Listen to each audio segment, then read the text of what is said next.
All right, good morning, everybody, and welcome back to True Crime Loser. I hope you're doing well. So, folks, as of a month ago, the interrogation of Denise Williams was uploaded to YouTube, and it's a fascinating one. As fascinating as all the little moments and strategies that are happening in the interrogation is the story of how old Denise, after all those years, wound up sitting in the little chair in the little white room, fielding question after question from detective after detective. Her trusty lawyer is nowhere in sight, doesn't even know she's there. If you were to tell Denise that morning, hey Denise, how you doing? You know, in a couple short hours, you're going to be at the police station talking to detectives. How nuts is that? She wouldn't have believed you. And if she did believe you, she would have taken an immediate stress poop in the sunflowers, because she set up her whole life to never let anything like that happen. And then on the other side, if you were to tell the detectives who for years had been banging their heads against the wall knowing that Denise and Brian had something to do with it, but as the years go by, they just got to wait for a break. And so if you were to tell them, hey boys, today's the day, in a couple hours, old Deniso is going to be walking through that door and you guys are going to get a shot at her. No lawyer, nothing. Today's the day. They would have thought, well, how? How is that possible? Well, that is what we are going to talk about today. And then in the near future, when we do an analysis of the interrogation, it will all make a lot more sense. So let's get into it. Grab a coffee, settle in. We got to go back to the mid-90s where, for this story, we got Denise and Mike. They're a couple, Denise and Mike. And over here, we have Brian and Kathy, and they are high school sweethearts. It's the 90s. They're going to a Christian high school in Tallahassee, Florida. Denise, of the Denise and Mike relationship, it's very important throughout her whole life to be looked at as a good Christian, which is kind of funny because she's a hilariously horrible Christian. But you'll see how that plays out. And so we got Denise and Mike and Brian and Kathy, and they're happy, they're dating, they're couple friends, they're going on double dates. They graduate from high school. Both couples end up getting married in 1994. Both couples in 1997 had a kid. So they're not only best friends from high school, they're all high school sweethearts. Their lives are also on similar trajectory with marriage and kids, and they're going out to eat together. Mike from this relationship and Brian from this relationship are best guy friends. They go hunting together. Sometimes the wives go hunting. They go to concerts. They're friends. Beautiful thing, right? In 1997, I guess they're all hanging out on some double date, and Denise from this relationship and Brian from this relationship, I guess the conversation during the hang got a little sexy, and they started for the first time, according to Brian, making eyes at each other. And Brian said they went home that night and had discreet phone sex with each other, and after that, it kicked off an affair, which started with Brian and Denise meeting in parking lots. They even said in church parking lots, which nothing screams a good Christian like cheating on your spouse by having slapping car sex behind the church dumpster. So they're meeting up in cars, then they're getting motels, then they're taking trips. Denise is starting to take out suspicious amounts of money to go on these trips. And where they're at this point is Brian is pretty happy just doing the affair. He likes having his wife, the mother of his son, Kathy, and having Denise as the affair. But Denise knows and is feeling everything is coming to a head. Mike, her husband, is starting to feel suspicious. He can tell his marriage is down the toilet. He's noticing the money. He finds a bunch of money in her purse. So Denise is thinking, okay, this is all coming to a head. Something has to happen. And that's when the plan is cooked up. So we are talking about this plan, how they plan to get out of this situation so Denise and Brian can be together, and how that plan went wrong. For 16 years later, Denise is sitting in that interrogation chair going, what the hell happened? So you would think, hey, just get a divorce, right? Happens all the time. It's fine, just get a divorce. Well, appearances were very important to Denise, and she did not want to be appeared as a woman that got a divorce. So that was out of the question. Also, she's like, I don't want to get divorced, but she's okay with murdering her husband. So they quickly move to, I'm not getting a divorce. She doesn't want to share custody of the kids. She wants Mike's money. Brian from this relationship, pretty messed up, had sold Mike from this relationship $1.5 million in life insurance. So she wants the money. She doesn't want to share the kid, and she doesn't want a divorce in her story. So Denise and Brian, it's hard to believe that two garbage humans on this level found each other, but they start talking about the plan. How are they going to get rid of Mike so they can be together? And the first plan was they'll get rid of Mike and Kathy. Well, though Brian would admit later he wasn't ever going to do anything to Kathy. But the first plan was that they were going to kill Mike and Kathy, and because of Denise, because she's a total psycho but wants to feel like a good Christian, all of their ideas for killing Mike and also killing Kathy were they had to look like an accident and then also have like a bizarre element where possibly Mike and Kathy could survive. So the first one is all four of them would go out boating, and then at a certain point they would push Mike and Kathy into the water, let them drown, and then like push the boat with no one on it away, and then Denise and Brian like huddle on an island or a little buoy or something and be like, we had a huge boating accident, our spouses died, but we made it. And it's just so messed up to push someone into the water on a nice day that's grown up in Florida and knows how to swim. They could survive for hours, 10 hours, 12 hours, the whole night if they're a strong swimmer, float on your back.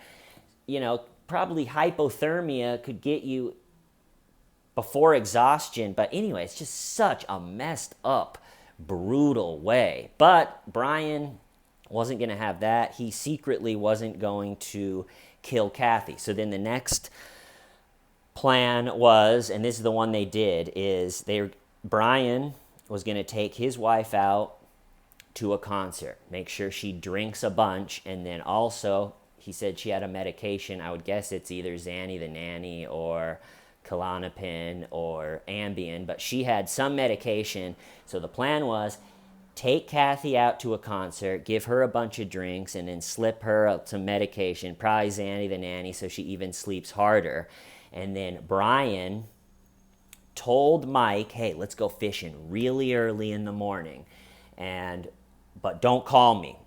Brian told Mike, don't call me though, my phone's not working, so there's no phone record of them setting up the hunting trip. But he set up with Mike, let's meet out at this spot really early in the morning. But Brian also set up a different hunting trip with his father-in-law for an alibi. So the plan was go hunting really early while Kathy is sleeping from the concert, and Zanny the Nanny go out super early, kill Mike by, same thing, you always hear like fishing waders it's like a baggy wetsuit so you can stand in the water and fish and not get soaked. But they always say, don't get in the water higher than your waders or they'll fill up and weigh 100 pounds and you could drown. You always hear that.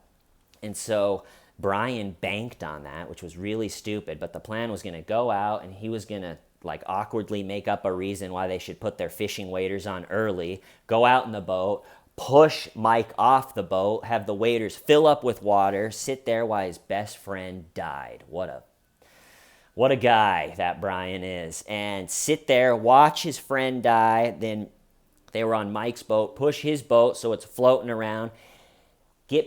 Brian get back to his truck, race back into town to meet his father-in-law, go on an alibi hunting trip. So once, the cops are talking to everyone, he can say, no, I got up early, my wife can vouch, and then I went out with my father-in-law hunting. And I don't know, I think Mike must have gone hunting alone. Did something happen type of thing?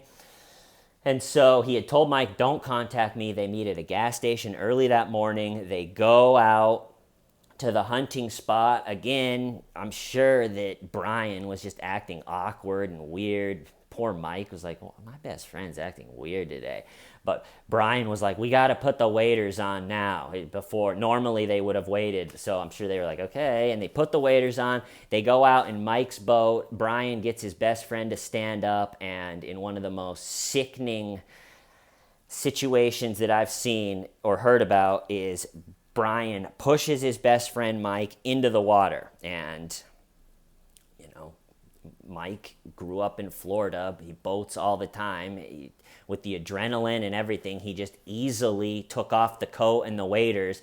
And now he's treading water, panicking, knowing, you know, God knows what was running through his head, knowing that his best friend, who's, I'm sure the wheels were turning like, oh my God, he's having an affair with my wife. He's stealing my life. I mean, horrific situation. So he's just treading water, probably going, what are you doing? He's able to swim to a branch and some stumps that are out of the water, and a panicking, pathetic Brian just has to take horrific slow passes in the boat and shoot his best friend with a shotgun until he's dead. Well, it doesn't really work now to just have his body floating in the water with the waders on, because it doesn't look like a drowning, because he's been shot by a shotgun a couple times. So now Brian is just in a sloppy, pathetic panic, trying to figure out. He's got his father-in-law he's got to meet back in town. His best friend is shot up with a shotgun. He's got to figure out, even just getting soaking wet from like moving Mike's body to a spot. He's like, how am I gonna explain being all, my arm is all wet from reaching in the water? So he goes back to his truck, drives to like the next landing over where the body is now. He had like pushed the body up to the shore. He backs his Suburban all the way down to the shore, and just with adrenaline puts his best friend in his Suburban.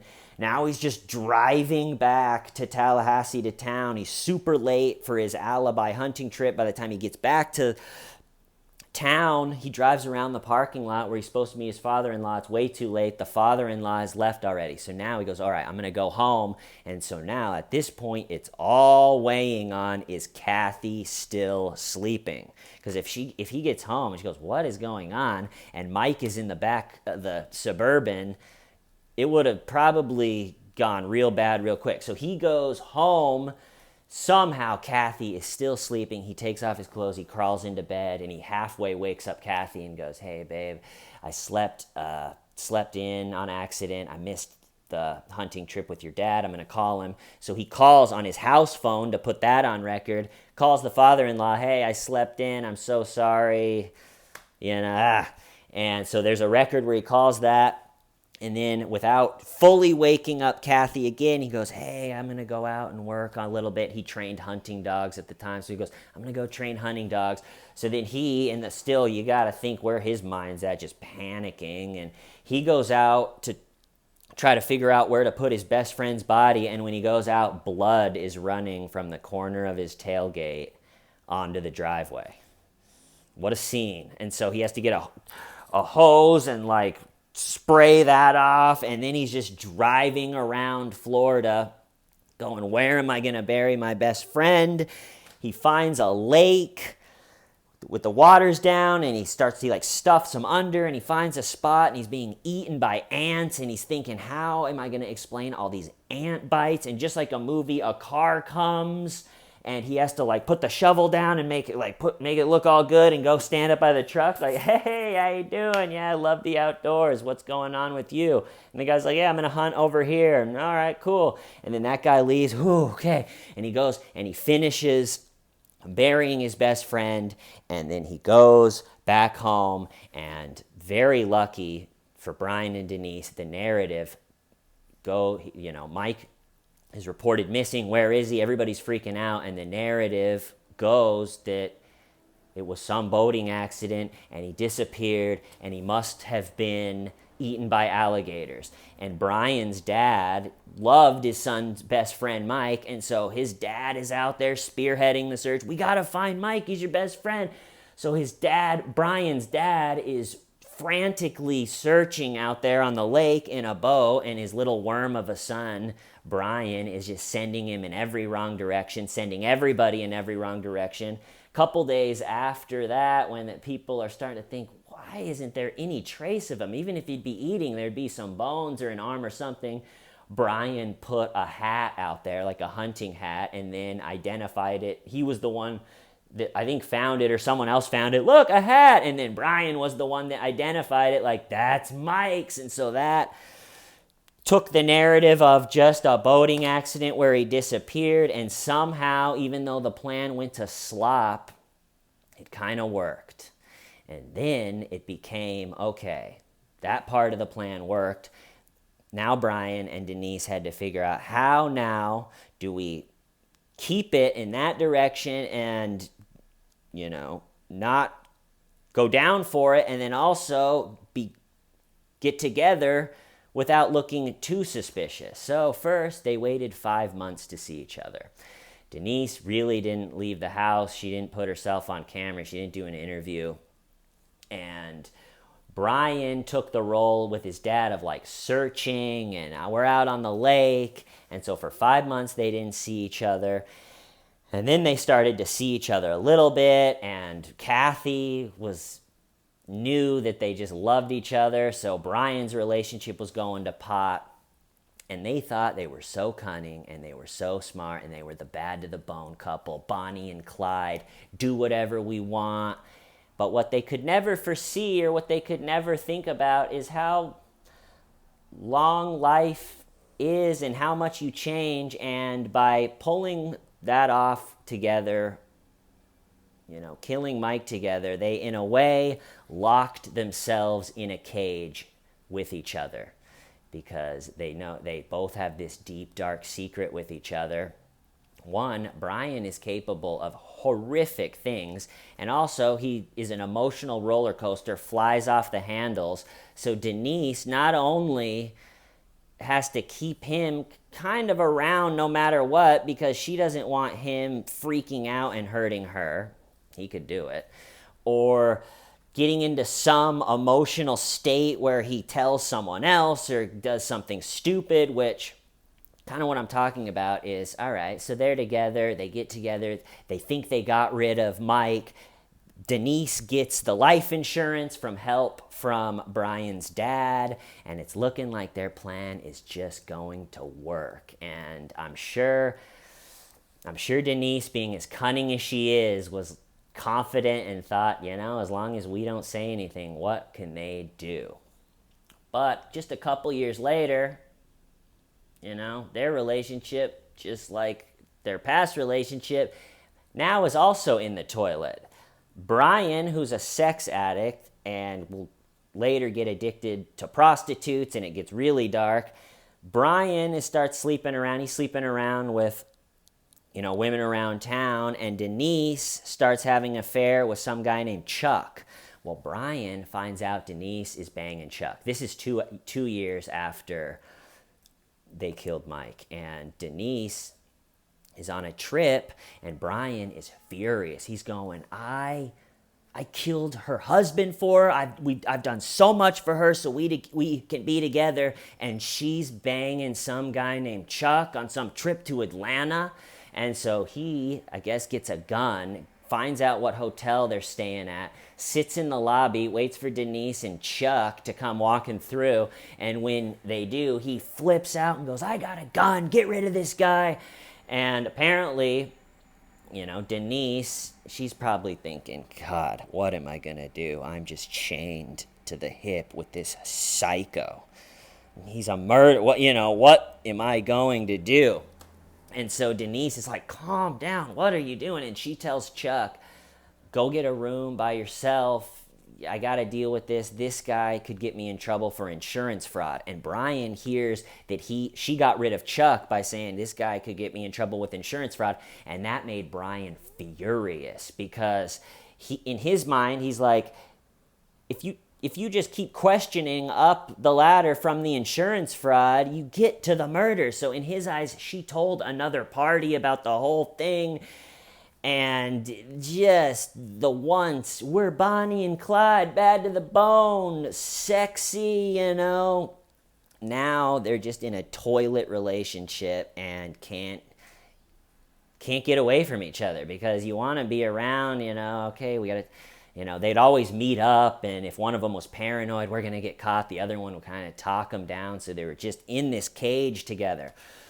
Well, the detectives, I think probably even a little bit before that, either they brought on new detectives or the detectives that had been looking at it eventually got off the narrative of the boat alligator disappeared without a trace narrative. And they started thinking, all right, Brian and Denise, they did the investigation that they should have done at the time. And they had this theory that, I think that Brian did it, but then it was like, well, he's his best friend. Is he capable of doing something like that? And then the event in Atlanta with showing up with a gun, being like, get rid of Chuck. That really cemented, all right, he has the ability to fly off the handle.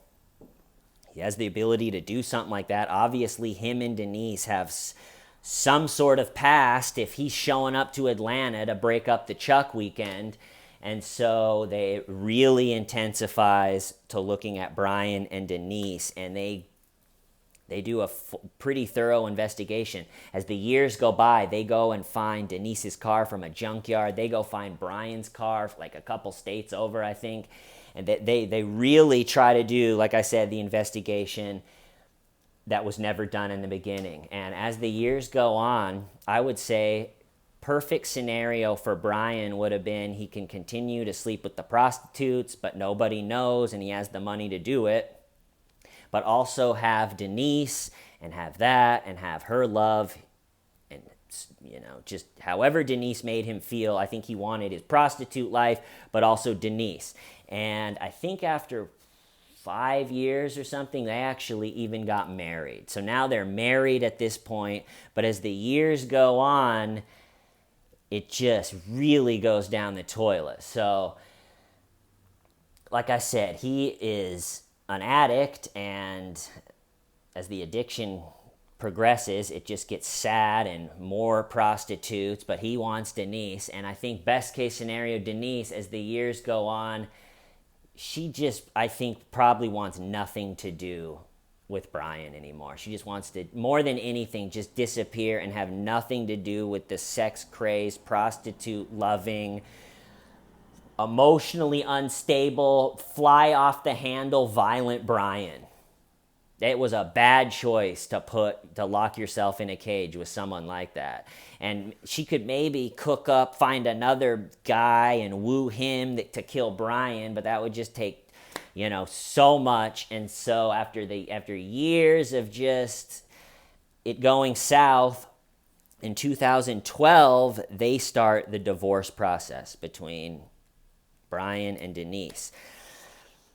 But still, it's just, you gotta think that created anxiety for Denise, because she was the one that whenever he would fly off the handle emotionally and start weeping, my prostitutes, I'm gonna lose you, or his son went to stay with his mom, Kathy, because of just the life that he was leading, and Denise is probably just thinking, what am I gonna do? How is this gonna work? He flies off the handle every so often, and I have to calm him down. I bet Denise had to bang Brian so many times after she just hated him to bring him back to the all right, we're okay, we're just not gonna talk. And they knew, Denise and Brian knew, that after all those years that went by, as long as they never told anybody, they would meet out in the field or way out on park benches without their phones, and they would talk about it, and they would just say, as long as we don't open our mouths, what are they going to do? It's a 12-year-old case at this point. What are they going to do? So they made a pact. We are never going to tell anybody. And like I said, 2012, the divorce is happening, but I'm sure that created just anxiety of all right, well, once I'm not around him anymore, I can't, talk him off the ledge. And What if he does something like the Atlanta thing with the gun, and then they bring him in and he ends up squealing for the whole thing? So I think that Denise was in this hilarious predicament where she just wanted nothing to do with Brian, but also sort of had to make sure to manipulate him back into calmness or whatever it was. So 2012, they kick off the divorce. It lasts 4 years, and I think part of it lasting so long was probably Denise just being like, ugh, I'm not ready to, just completely cut ties yet, because I don't know what he'll do. What if he gets mad and comes back and kills us? And so it's a 4-year divorce. Denise said every time a court date would loom, he would fly off the handle and do something crazy. And here, after, taking in the whole case, I truly think that if Denise would have just split the money, because she got the $1.5 million from Mike's life insurance, if she would have just split the money with Brian in the divorce, I think that they would both be free and not in prison right now.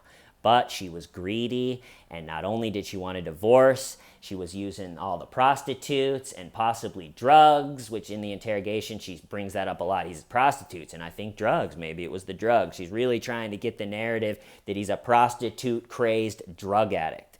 And so she was, using the prostitutes and stuff not to have an equal divorce, so she's taking the money.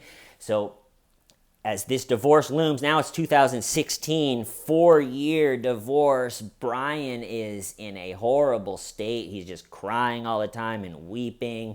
And his son went to live with his mom's. I guess he's losing the business. He's going to lose the house. She's not sharing the money with him. So Denise, instead of just thinking, what's the best way? Should I just split the money with him? We'll leave on good terms. She wanted to stick it to him and keep the money, and that put emotionally unstable, completely violent psycho Brian in a terrible state. And before one of the last court dates for their divorce was on like a Wednesday, and Denise on that morning goes out, she gets in her Suburban to go to work. She's backing up, and in the rearview mirror, she sees somebody crawling from the back with a backpack, and it's Brian, and he's got a gun, and he sticks the gun to her side, and he holds down the seatbelt so she can't just click it and bounce. And he goes, and he starts giving her directions, like, you take a left out of here, probably bringing her to a remote area to kill her. Because in the backpack that he had, in the back, he had sheets, he had plastic, he had a squirt bottle with bleach or a cleaning supply, he had a hammer-looking thing, he had a gun. So he was ready to get rid of Denise that day. And he's got the gun to the side, he's holding, and he's telling her where to go, and she doesn't follow. Probably saved her life. She, instead of following the directions, just drives to CVS and parks where there's cameras. And once they're there, he breaks down, starts weeping, starts crying, said he's losing everything. And she's going, it's all right. I'm not going to turn you in for the whole gun to the side kidnapping thing. This can be your rock bottom. You can stop with the prostitutes. I got to go to work. They sat there while he cried and she's like, what have I done? They sat there for 45 minutes, but after the 45, she's like, you got to let me go to work and show my face, and then you can call me at work, I'll answer, and then we'll meet up with your dad or something, and we'll talk about this. This can be your bottom. We'll figure it out. And Brian's just going, okay, I'm sorry, like putting the gun in the backpack with all the murder stuff. And somehow Denise, in her, she's got a talent to bring Brian back from the brink of murder.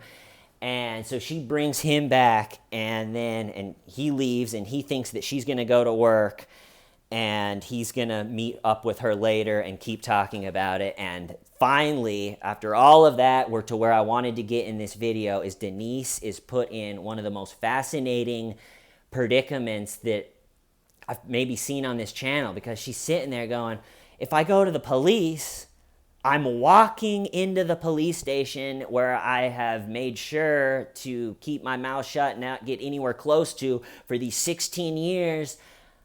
I'm going in. And also, if I go into the police station, I have to tell what my psycho husband just did. And that just makes him look like he's capable of doing what everyone thinks he did to Mike, that for years I've been saying, no, he's not capable of doing that. So I'm going to look like an idiot on that point. But if I don't go to the police station, he's probably going to kill me. Or he's going to kill my daughter, which is Mike's daughter. So it gives me some sort of like sick pleasure after what they did to Mike, and after all those years of thinking so cunning, to picture Denise just thinking, what am I going to do? Am I going to go talk to the police? I can't go talk to the police. That is just insane. But if I don't go to the police, Brian is just, he's a nut. He's going to kill me. All right, I got to go to the police. So in unbelievable turn of events, Denise Williams goes in to the police station on her own and sits down in the interrogation chair. And all the strategies of timing before they get to turn up the pressure is totally fascinating. So I'm going to cut it off there. In the near future, I got to do some Ghislaine stuff for this weekend, but in the near future, we will do an analysis of the Denise Williams interrogation. It'll be great. I'm going to cut it off there. I love you all. See you soon. Why? Starving why? Show me.